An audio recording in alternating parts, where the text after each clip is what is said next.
오늘 우리에게 주신 하나님의 말씀은 창세기 1장 26절에서 31절까지입니다. 하나님의 말씀입니다.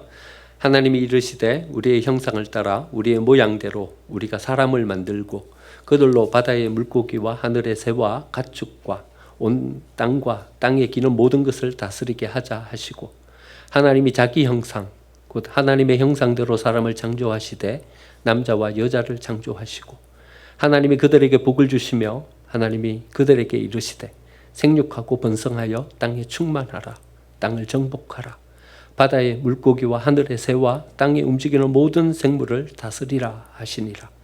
하나님이 이르시되 내가 온 지면에 씨 맺는 모든 채소와 씨 가진 열매 맺는 모든 나무를 너희에게 주노니 너희의 먹을거리가 되리라.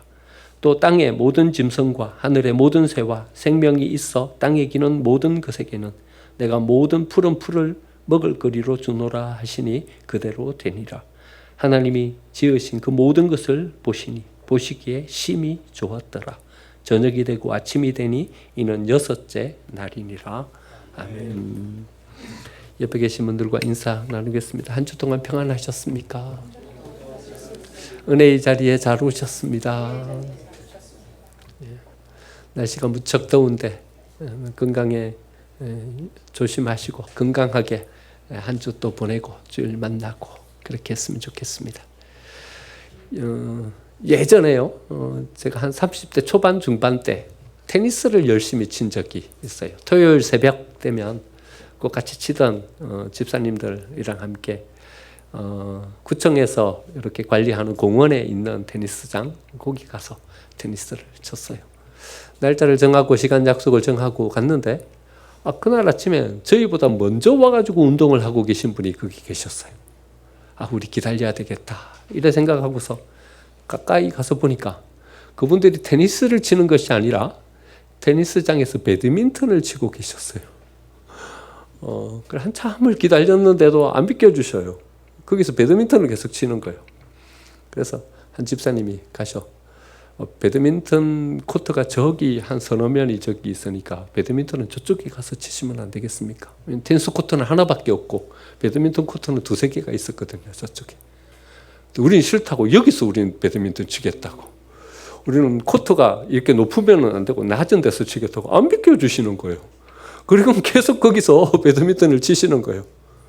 한 30분 정도 더 치시더니 자기 운동이 다 끝났는지 이제 자리를 비켜주셔서 우리가 테니스를 친 적이 있어요.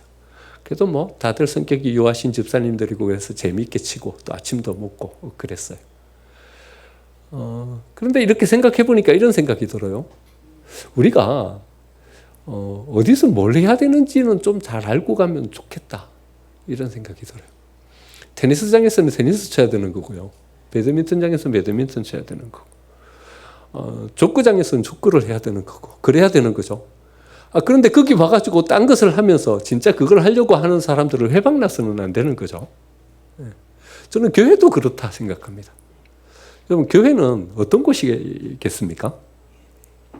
교회는요, 하나님을 따르는, 하나님의 그 본성을 쫓아서 교회를 세워가는 공동체가 교회 공동체인 거죠. 그럼 하나님의 본성은 어떤 본성을 가지신 분이시죠? 하나님은 어떤 분이세요?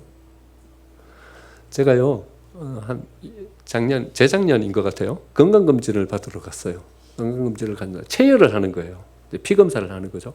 주사기를 꽂아가지고 그 체열, 그 도구를 여기에 딱 꽂으니까 거기에요, 금방 한가득 피가 고이더라고요. 근데 한 서너 개를 뽑더라고요. 피를 뽑는데 꽂으니까 콸콸콸콸 쏟아져 나와가지고 한 대름 되고, 또 꽂으니까 콸콸콸콸 쏟아져 나가고 한 대름 되고, 이렇게 보면서 이런 생각이 들었어요. 내 몸에 피가 가득 차 있구나, 그런 생각이 들었어요. 지금 이렇게 볼 때는 이거 어떻게 피가 잘 모르잖아요. 근데 꽂아가지고 그렇게 피가 쿨쿨쿨쿨 쏟아 나오는 것을 보니까 내 속에 피가 꽉 차 있구나, 이런 생각이 들었어요. 여러분, 하나님을 콕 찌르면 하나님에게서 뭐가 콸콸 쏟아져 나올까요? 사랑이에요. 네, 맞아요. 하나님은요, 사랑으로 꽉 차 계신 분이에요. 우리 몸에 피가 꽉 차 있는 것처럼 하나님은요, 콕 찔러갖고 구멍을 내면 거기로 콸콸콸콸 뭐가 쏟아져 나오냐 하면요, 하나님의 사랑이 콸콸콸콸 쏟아져 나오는 거예요. 하나님은 본성이 사랑이세요. 하나님은 사랑으로 충만하신 분이세요. 하나님은 사랑으로 모든 일들을 이루시는 거예요. 오늘 천지를 창조하시는 6번째 날을 읽었어요. 그런데요, 창조하실 때마다 하나님은 이렇게 말씀하세요. 보시기에 좋았더라. 보시기 좋았더라. 여러분, 좋았더라가 어떤 말인 줄 아세요? 좋았더라가 사랑스러웠더라 이 말이에요. 여러분, 뭐가 좋아요? 사랑스러운 게 좋은 거죠. 예. 그러니까요, 하나님이 천지를 창조하신 이 창조의 그 원리는요, 거기에는 뭐가 들어있냐 하면요, 하나님이 이것을 사랑하시는 거예요. 하나님이 사랑하심으로 뭔가를 지으시고, 사랑하심으로 뭔가를 조성하시고, 사랑하심으로 만드시는 거예요. 그러니까 하나님의 사랑이 거기 속에 들어가 있는 거예요. 6번째 날도 하나님은요, 거기에 사랑을 쏟아서 하나님 모든 것들을 창조하시고, 하나님께서 그들에게 먹을 거리를 주시고 살 수 있도록 그렇게 만들어 주시는 거죠. 그러니까 우리는요, 이 하나님을 믿는 사람이니까 우리에게 뭐가 충만하게 채워져 있어야 되냐 하면요, 이 사랑이 충만하게 채워져 있어야 되는 거예요. 요한일서 4장 7절 8절에서 이렇게 말씀하시는 거예요. 사랑하는 자들아, 우리가 서로 사랑하자. 사랑은 하나님께 속한 것이니 사랑하는 자마다 하나님으로부터 나서 하나님을 알고, 사랑하지 아니하는 자는 하나님을 알지 못하나니 이는 하나님은 사랑이심이라. 그러니까 테니스장 가갖고는 테니스 쳐야 돼요. 그것처럼 교회에 오면 뭘 해야 되냐 하면 우리는요, 사랑해야 돼요. 사랑해야 돼요. 여러분, 예배하는 예배의 출발점이 어디에 있어요? 하나님을 향한 사랑. 거기에서 하나님을 향하여서 예배하며 나아가는 거죠. 성도들을 섬기는 섬김, 그것이 어디에서 출발해요? 성도들을 사랑하는 사랑, 거기서 출발해서 섬기고 봉사하고 모든 것들을 이루어 가는 거죠. 그러니까 우리는요, 사랑함으로 이 모든 것들을 이루어 가야 하는 거죠. 고린도전서 13장에서는 이렇게 말씀하셔요. 내가 사람의 방언과 천사의 말을 할지라도 사랑이 없으면 소리나는 구리와 울리는 꽹과리가 된다. 여러분, 사람의 방언과 천사의 말을 하면 그 입에서 어떤 말이 나오겠어요? 천사의 말이 나오면 온갖 축복과 온갖 사랑과 이런 어떤 말들이 우리 안에 막 쏟아져 나오지 않겠습니까? 천사의 말을 하니까는요. 그런데 아무리 좋은 입에 듣기, 귀에 듣기에 좋은 말을 해도 그 속에 사랑이 없으면 그거는 소리나는 꽹과리나 다름없는 것이다. 이렇게 말씀하셔요. 내가 예언하는 능력이 있어 모든 비밀과 모든 지식을 알고 또 산을 옮길 만한 믿음이 있을지라도 사랑이 없으면 내가 아무것도 아니다. 여러분, 얼마나 능력 있는 말이에요. 얼마나 꿰뚫는, 시대를 꿰뚫는 통찰력 있는 말이에요. 그런데 이런 어떤 능력을 가지고서도 사랑이 없으면 그건 아무것도 아니다. 이렇게 말씀하시는 거예요. 그러니까 우리가 하나님께 속한 사람인지 하나님을 제대로 믿는 사람인지를 점검하는 방법이 있어요. 어떻게 점검하면 돼요? 내가 진짜 참된 사랑을 하고 있는가를 점검하면 돼요. 하나님께서 우리를 사랑하시는 사랑은요, 연약함을 끌어안아주는 사랑인 거예요. 부족하고 여러 가지 가시가 있어도 참아낼 수 있는 그런 사랑인 거예요. 그러니까 우리가 이런 사랑을 하고 있는지를 한번 잘 점검해 보면 우리가 하나님을 제대로 믿고 있는지를 알 수 있어요. 아무리 거룩하게 보여도요, 아무리 율법적으로 완전한 어떤 신앙생활을 해도요, 그 속에 사랑이 없으면요, 하나님이 인정 안 해주셔요. 그거는 소리나는 꽹과리다. 그건 아무것도 아니다. 이렇게 말씀하세요. 우리 안에 사랑이 있을 때 비로소 우리는 하나님께 인정받는 사랑이 되는 거죠. 하나님은 하나님을 따르는 신앙을 이렇게 요청하세요. 우리 하나님을 먼저 사랑해야죠. 이렇게 사랑하라고 말씀하세요. 마음을 다하고 목숨을 다하고 뜻을 다하고 힘을 다하여 하나님을 사랑해라. 와, 여러분 이런 사랑을 해보신 적이 있으세요? 마음을 다하고 목숨을 다하고 뜻을 다하고 힘을 다하는 사랑. 우리의 인생을 이렇게 되돌아보면 한때 사랑했었던 적이 있었죠. 누군가를 향한 사랑을 움뻑 쏟아본 적이 있었죠. 그런데 그때 우리는 이런 사랑을 했을까요? 여러분, 그때 사랑은 어떤 사랑이셨어요? 마음을 다하고 목숨을 다하고 힘을 다하는 사랑이셨습니까? 이렇게 보면요, 진짜 사랑했다 싶은 때라도 이 정도의 사랑은 사랑하지 못했던 것 같아요. 그런데 하나님은요, 이런 사랑을 뚝 요청하세요, 우리한테. 야, 나를 사랑해라. 마음을 다하고 목숨을 다하고 힘을 다해서 사랑하는 그 사랑으로 나를 사랑해라 말씀하세요. 그러니까 우리는 먼저 하나님을 사랑해야 돼요. 그런데 하나님은요, 또 이렇게 말씀하세요. 나를 사랑하는 사랑을 어떻게 표현할래? 여러분, 하나님은 눈에 딱 보이는 어떤 분명한 대상으로 우리 앞에 서 계시지 않으시잖아요. 그게 약간 추상적이에요. 그렇죠? 하나님을 향한 이 사랑을 어떻게 표현할래? 하나님은 이렇게 우리에게 요청하고 계셔요. 나를 향한 그 사랑을 이웃에게 해라. 그러면 그게 바로 나를 향한 사랑이다. 이렇게 말씀하세요. 마태복음 25장 40절 보면요. 임금이 대답하여 이르시되 내가 진실로 너희에게 이르노니 너희가 여기 내 형제 중 지극히 작은 자 하나에게 한 것이 곧 내게 한 것이다. 그러니까 하나님을 향한 사랑은 어떻게 표현되냐 하면요. 이웃을 향한 사랑으로 표현되는 거예요. 이웃을 얼마만큼 사랑해야 돼요? 얼마만큼 사랑해야 돼요? 권사님 딱 알고 계시네요. 하나님이 우리한테 이웃을 그냥 무작정 사랑하라고 말씀하지 않으셨어요. 어떻게 사랑하라고 말씀하셨냐 하면요. 자기를 사랑하듯 이웃을 사랑해라. 이렇게 말씀하셨어요. 그러니까 뭐 무한정 막 큰 사랑으로 사랑하라 이런 말씀 안 하셔요. 그러니까 내 이웃을 자기 몸처럼 사랑하면 된다. 너 사랑하는 것처럼 이웃을 사랑하면 된다. 남에게 대접받고자 하는 대로 그만큼만 남을 대접하면 된다. 그러니까 하나님 우리에게 과한 요청을 하시는 게 아니에요. 우리를 사랑하는 그 사랑만큼 이웃을 사랑하면 돼요. 내가 대접받고자 하는 대로 그만큼 이웃을 대접하면서 나아가면 되는 거죠. 이렇게 점검해 보면요. 우리의 삶이 이렇게 능력 있고 힘 있지 않은 이유가 여기에서 발견되는 거죠. 하나님은 권능이 있으신 분인데 왜 우리의 삶은 이렇게 힘 있는 삶으로 세워지질 못하는 거죠?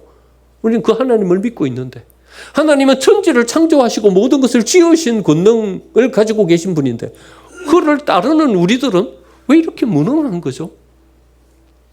여기에 이유가 있는 거죠. 하나님은 어떤 능력이고 어떤 힘인가 하면 사랑의 권능이고 사랑의 힘인 거예요. 모든 것을 창조하신 그 힘의 근원은 사랑에서 나오는 거예요. 그런데 우리는 사랑하지 않고 있기 때문에 그 하나님의 힘이 우리의 힘이 되지 못하고 그 하나님의 권능이 우리의 권능이 되지 못하는 거죠. 사랑함으로 하나님을 쫓으면 하나님의 그 사랑의 권능과 힘이 우리의 힘이 되고 우리의 능력이 되는 거죠. 사랑은 없고 율법만 있는 거예요. 분석과 비판만 있고 포용과 용서가 없는 거예요.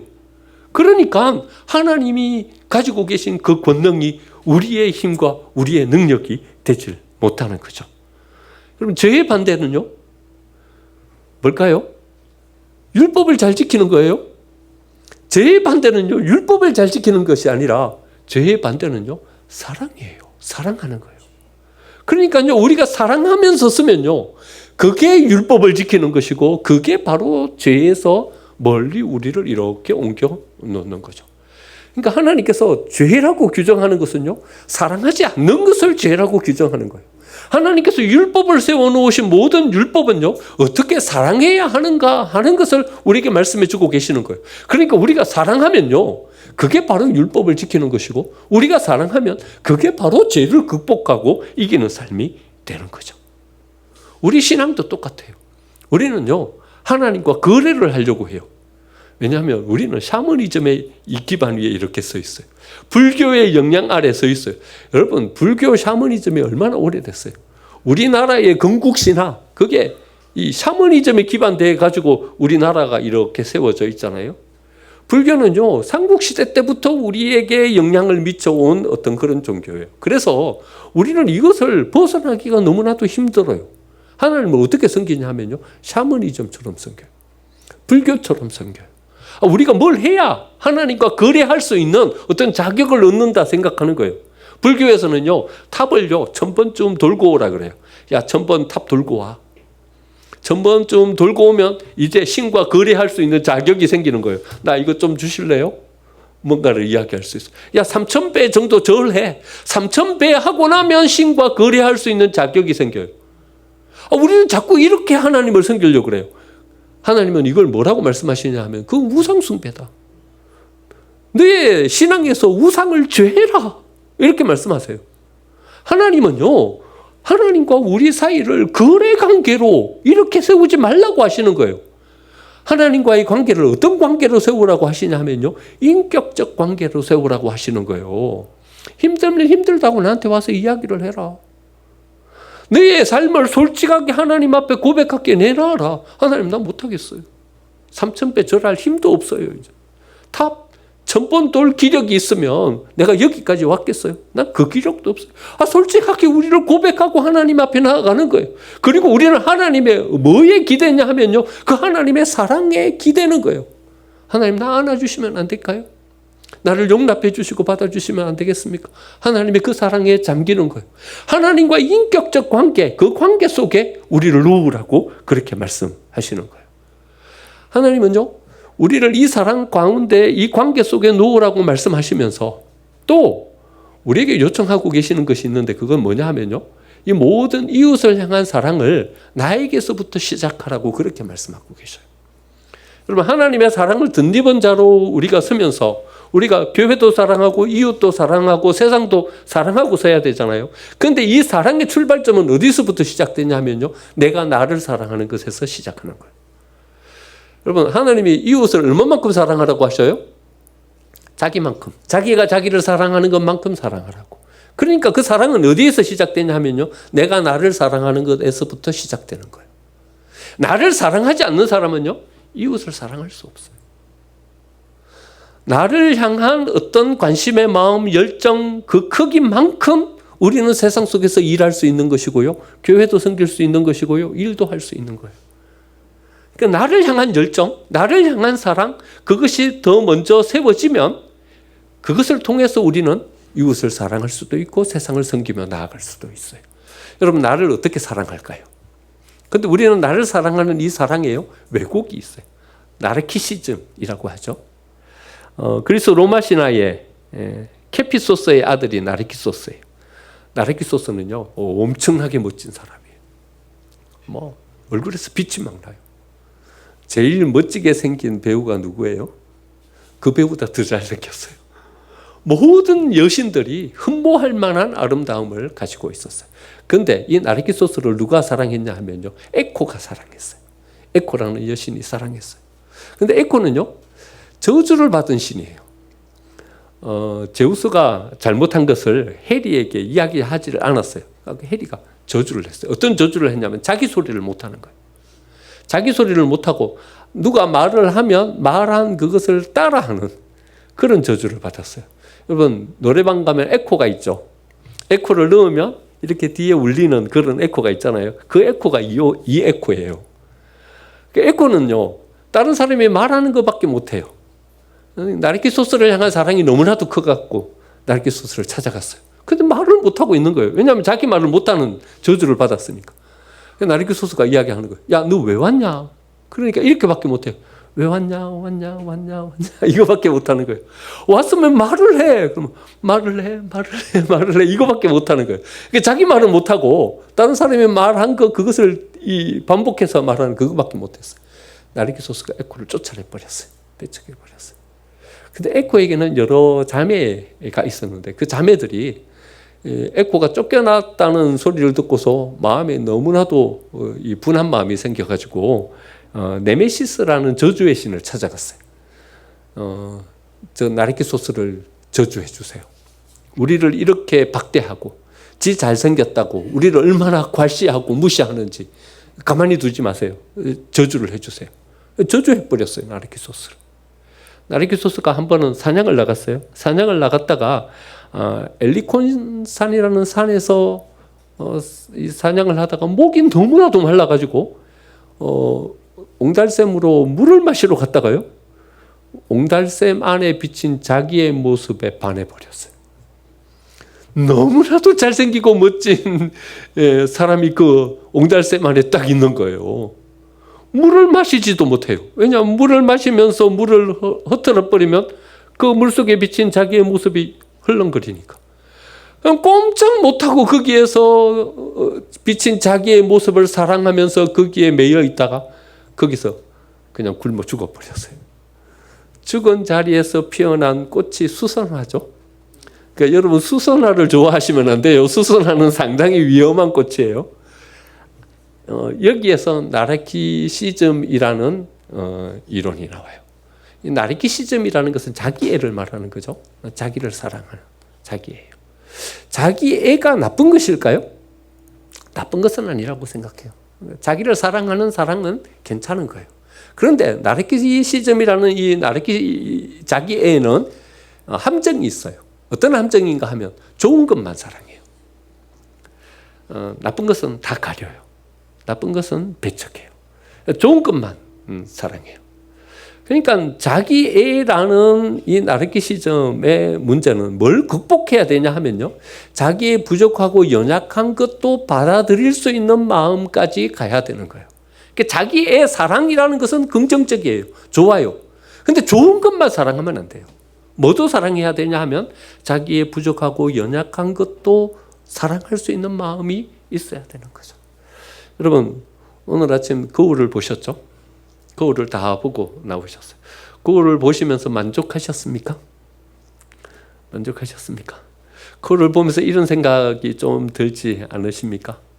야, 눈은 참 잘생겼는데 코는 좀 왜 이렇게 뭉뚱하냐? 이마는 널찍하고 훤한데 이 광대뼈가 좀 이런 생각이 들지 않으십니까? 하나하나 뜯어보면 하나하나는 다 잘생겼는데 배치가 좀 이런 마음이 들지 않으십니까? 그러니까 화장법으로 이걸 고치는 거죠. 저희 딸이 둘이라서 이 딸이 얼마나 찍어 바르고 화장을 하는지요. 화장을 하는데 보면요. 화장법이 놀라워요. 요즘 화장법이요. 얼마나 좋은지요. 어떤 부분은요. 이 화장법으로 화장을 싹 하면요. 툭 튀어나오는 광대뼈요. 싹 들어가게 할 수 있어요. 기가 막혀요. 이게 여기가 좀 쏙 들어갔어요. 그러면 여기가 도톰하게 보이게 만들 수 있어요. 색조 화장이요. 놀랍더라고요. 화장을 딱 하고 나면요. 딴 사람이 돼요. 야, 놀랍다. 이 화장법이 참 신비롭다. 그런 생각이 들어요. 근데 이 화장법은요. 자기의 부족한 부분들을 다 가리는 거예요. 부족한 부분을 사랑하지 않아요. 근데 진짜 사랑은요. 연약하고 부족한 것도 받아들일 수 있는 사랑이 진짜 사랑 아닐까요? 제가 예전에 오래전에 부목사 때 봉사하던 그 교회에서요. 지역장 하시던 권사님이 계셨어요. 그 권사님이랑 신방도 같이 가고 교회 사역을 대부분 다 같이 이루는 거죠. 그런데요. 5년 사역하고 난 다음에요. 그 권사님에게 셋째가 있다는 걸 알았어요. 5년 동안 몰랐어요. 저는 아들 둘만 있는 줄 알았어요. 근데 그 권사님에게 셋째가 있더라고요. 셋째가 있는데요. 장애인이에요. 장애를 가졌어요. 근데 저만 모르는 게 아니라요. 교인 가운데 오랫동안 같이 신앙생활 하신 분들 가운데 대다수 몇몇 분 외에는요. 셋째가 있다는 걸 몰라요. 자기의 연약한 부분을 가리고 싶은 거예요. 드러내고 싶지 않은 거예요. 집에서 못 나오게 해요. 예배도 안 드려요. 5년 동안 한 번 예배 드리는 걸 못 봤어. 다 가리려고 해요. 숨기려고 해요. 하지만요, 진짜 사랑은 뭐냐 하면요, 연약한 부분, 그것도 사랑할 수 있는 사랑이 진짜 사랑이에요. 사도 바울은요, 자기의 연약한 육체의 가시가 있었어요. 그것 가지고 기도했어요. 하나님, 이 연약한 부분, 이것 좀 어째 회복시켜 주시면 안 되겠습니까? 이것 때문에 나는 일을 못 하겠어요. 이것 때문에 사람들이 자꾸 칭찬을 줘요. 그러니까 이것 좀 회복시켜 주세요. 하나님께 기도했어요. 근데 하나님이요, 안 고쳐주셨어요. 안 고쳐주셨어요. 이것 좀 고쳐주시면 좋겠는데, 이 연약한 이 부분 좀 빨리 회복시켜 주시거나 해주시면 좋겠는데, 이 사도 바울처럼 영적으로 뛰어난 사람의 기도도요, 하나님 안 들어주셔요. 안 들어주신 이유가요, 나중에 사도 바울이 깨달았어요. 연약한 부분, 그 부분까지도 사랑해라. 그 부분까지도 받아들이고 그 부분도 사랑할 수 있는 영성을 가져라. 하나님 이런 말씀하셨어요. 그리고 사도 바울이 고린도후서 12장에서 이렇게 고백하죠. 내가 받은 은혜가 너무 커서 자만하지 않게 하시려고 육체의 가시 곧 사단의 사자를 주셨다. 오히려 나의 연약한 것을 자랑하리니 이는 내 능력이 약한 데서 온전하여짐이라. 여러분, 나의 연약한 것을 자랑하리니 이 말씀 속에서 뭐가 느껴지십니까? 이제 사도 바울은요, 그 연약한 부분을 끌어안고 사랑할 수 있게 됐어요. 사랑할 수 있게 됐어요. 연약한 부분을 끌어안고 사랑할 수 있게 되었는데요, 이젠 오히려 여기에서 더 놀라운 하나님의 역사가 일어나요. 사도 바울은 뭐라 고백하냐 하면요, 내가 약한 그때에 곧 강함이라. 자기는 연약한 것 때문에 사역에 걸림돌이 되고요, 그것 때문에 자기가 더 앞으로 못 나간다고 생각했어요. 그런데 시간이 지나고 오히려 그걸 끌어안고 사랑하기까지 서고 보니까는요, 자기의 허점과 연약함, 약점, 그것 때문에 오히려 자기가 더 강해져 있는 것을 발견했어요. 연약한 부분을 끌어안고 사랑하면요, 거기 속에 새로운 수축과 새로운 성숙이 생기는 거예요. 여러분, 좋은 것을 이렇게 드러내고 싶어요. 연약한 것은 감추고 싶어요. 그래서 우리 안에요, 새로운 발전이 없고 성숙이 없는 거예요. 성숙은 어디가 개선돼야 성숙이 되냐 하면요, 연약하고 부족한 부분, 이 부분이 개선이 돼야 우리의 삶의 성숙이 주어지는 것이거든요. 이 부분을 사랑하고 이 부분을 끌어안고 나아갔더니 사도 바울이 이렇게 고백하는 게 되는 거예요. 내가 약한 그때에 곧 강함이라. 이렇게 고백하게 되었던 거죠. 여러분, 우리의 이 연약함을 끌어안고 사랑하는 이 사랑이 우리에게 주어질 때 비로소 우리는 어떤 사랑에게로 성숙해 갈 수 있게 되냐 하면요, 이웃의 연약함을 용납할 수 있는 사랑으로 성숙되어 갈 수 있게 되는 것입니다. 여러분, 얼마만큼 사랑할 수 있다고요? 자기를 사랑하는 것만큼 사랑할 수 있다고요. 자기의 연약함을 사랑하지 못하면 이웃의 연약함은 사랑할 수 없어요. 아니, 자기의 연약함도 사랑할 수 없는데 이웃의 연약함을 어떻게 용납해요?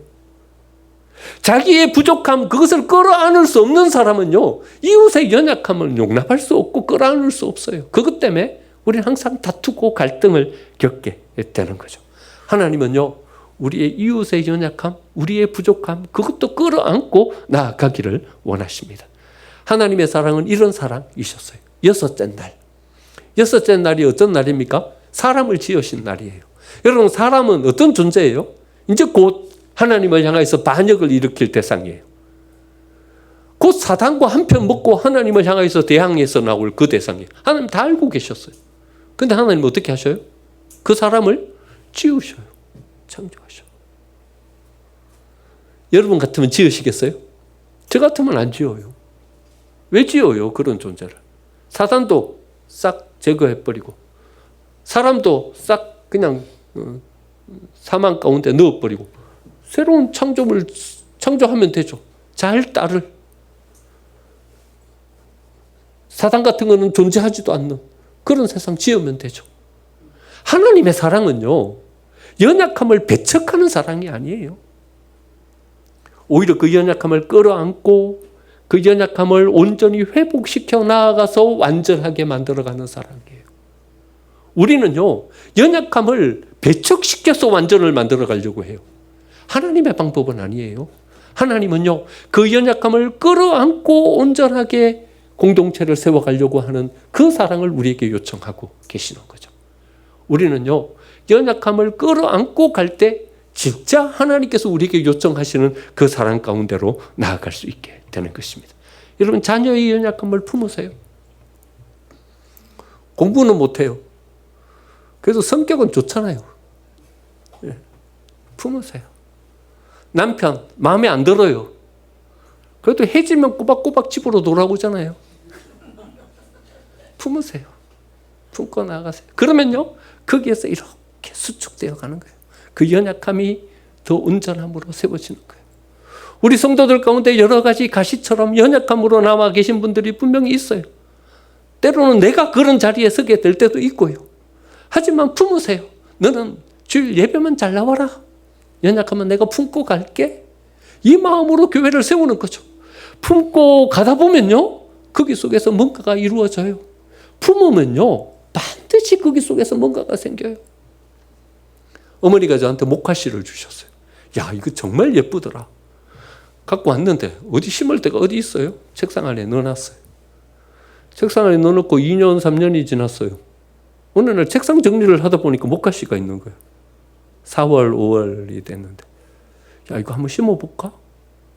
여기 앞에 화단을 심었더니요, 싹이 났어요. 싹이 나갖고 꽃이 피었는데 얼마나 예쁘게 피었는지요. 여러분 보셨어요, 다 한 번씩. 원래 아니고요, 재작년. 목화꽃이 정말 예쁘게 이만큼 큰 나무로 이렇게 피었어요. 안 심으면 아무 일도 일어나지 않아요. 안 품으면 그냥 씨 하나 그대로 있어요.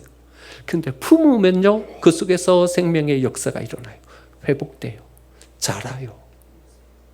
하나님은요, 하나님의 교회를 그래 세워가기를 원하세요. 우리 안에 연약함이 있어요. 하지만 품고 가기를 원하세요. 우리 안에 부족함이 있어요. 하지만 품고 가기를 원하세요. 품고 가면 하나님께서 우리에게 허락해 주신 은혜로, 그 생명의 역사로 우리가 온전케 되는 줄 믿습니다. 우리 교회 이런 사랑으로 더 복되게 세워가고, 우리의 삶 이런 사랑으로 복되게 성숙시켜 갈 수 있는 저와 여러분이 되시기를 간절히 축원드립니다. 아멘.